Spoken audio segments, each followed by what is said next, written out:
किसान भाइयों, आज की इस वीडियो में हम बात करेंगे गन्ने की मोटाई और लंबाई को किस तरीके से बढ़ा सकते हैं। काफ़ी हमारे किसान भाइयों के लगातार कमेंट आ रहे हैं, सवाल आ रहे हैं, उनके मैसेज भी आ रहे हैं कि गन्ने की मोटाई लंबाई जो है हम किस तरीके से बढ़ा सकते हैं गन्ने की, क्योंकि कई खेत होते हैं जिनके खेतों की लंबाई जो है हमारे किसान भाइयों की गन्ने की कम रह जाती है या फिर मोटाई कम रह जाती है। तो आप लोगों को कौन सा फॉर्मूला जो है ऐसी कंडीशन में साथियों अपनाना है। तो सबसे पहले तो किसान भाइयों, आप लोगों को अपने खेतों की अच्छे तरीके से साफ सफाई का विशेष ध्यान रखना है, यानी कि आपको अपने खेतों में साथियों कोई भी खरपतवार भी नहीं पनपने देना है। समय समय पर आपको संतुलित खादों का उपयोग करना है, निराई गुड़ाई करते रहना है। बहुत ज़्यादा हमारी खादों का भी आपको उपयोग नहीं करना है। कई लोग हमारे किसान भाई खाद पे खाद डालते रहते हैं जिससे कि उनका खर्च भी बढ़ता है, परंतु आपको संतुलित मात्रा में सही तरीके से साथियों जो है आपको खादों का उपयोग करना आना चाहिए। गन्ने की जो मोटाई व लंबाई है, इस पे सबसे ज़्यादा जो काम करने वाली हमारी खाद होती है वो होती है आपकी कैल्शियम, यानी कि कैल्शियम नाइट्रेट जो खाद हमारी होती है,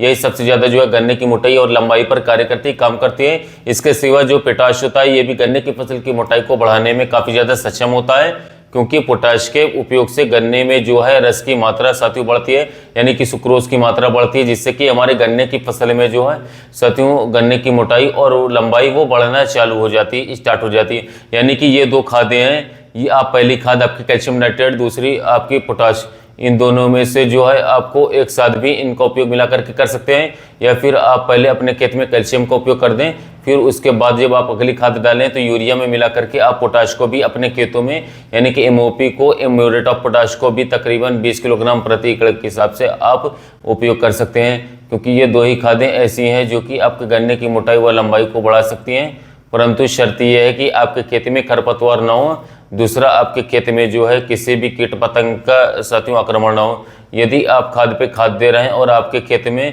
टॉप बोरर लगा हुआ है, पोका बोइंग लगा हुआ है या फिर खरपतवार है, तो ऐसी कंडीशन में आपके खेत की लंबाई मोटाई जो है नहीं बढ़ेगी। यदि आप कैल्शियम का उपयोग ऐसी कंडीशन में कर देंगे, यदि पहले से कीट लगे हुए हैं तो उनका आक्रमण और तेजी के साथ बढ़ जाएगा, क्योंकि जो कैल्शियम होता है ये गन्ने को हल्का नरम कर देता है।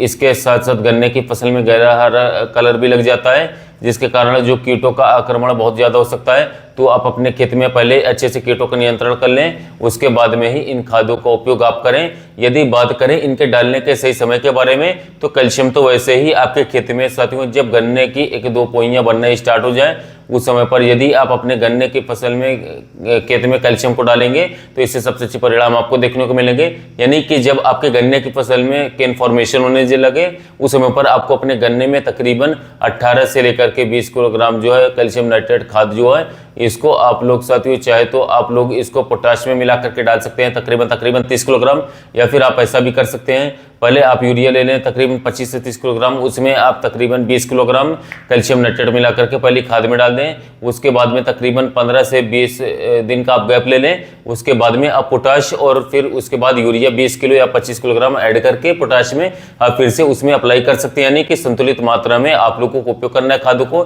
बहुत सारी खादों को एक साथ मिला करके भी आपको नहीं डालना है, क्योंकि जब आप एक साथ खादों को मिला करके डाल देते हैं तो इससे भी आपका पौधा जो है साथियों पूरी तरीके से साथियों उन खादों को ग्रहण नहीं कर पाता है, जिसकी वजह से आपको रिजल्ट नहीं मिलता है। यानी कि कोशिश करें कि पहले आप जो है थोड़ी यूरिया और कैल्शियम का उपयोग कर लें, उसके तकरीबन 15 से 20 दिन के गैप दे करके फिर जब आप पानी लगाएं तो उस समय पर आप उसमें पोटाश और यूरिया को मिक्स करके डाल दें। इससे आपको बहुत ही बेहतरीन परिणाम देखने को मिलेंगे। और इसके साथ साथ यदि आप स्प्रे करना चाहते हैं तो स्प्रे भी किसान साथियों मोटाई व लंबाई बढ़ाने के लिए आप एक लगा सकते हैं, वो आपकी जिब्रेलिक एसिड और इसके साथ में एनपीके 20-20 या फिर एनपीके 0-34 को जो है आप मिला करके इसकी स्प्रे भी अपने खेतों में एक लगा सकते हैं साथियों। जो आप लोगों का जो जिब्रेलिक एसिड साथियों ये भी लिक्विड वाला आप ले लें, होशी नाम से आता है सुमिटोमो का, इसका ज़्यादा रिजल्ट देखने को मिलेगा, ज़्यादा अच्छा रहता है। लिक्विड वाला काफ़ी सारी कंपनी बनाती है, जैसे कि साथियों आपका जिब्रा प्लस नाम से टेक्सोन का आता है। इसके अलावा साथियों कई सारी कंपनियां बनाती है, या फिर जो पाउडर फॉर्म वाला है सुमिटोमो कंपनी का, वो भी आप लोग साथ इस्तेमाल कर सकते हैं।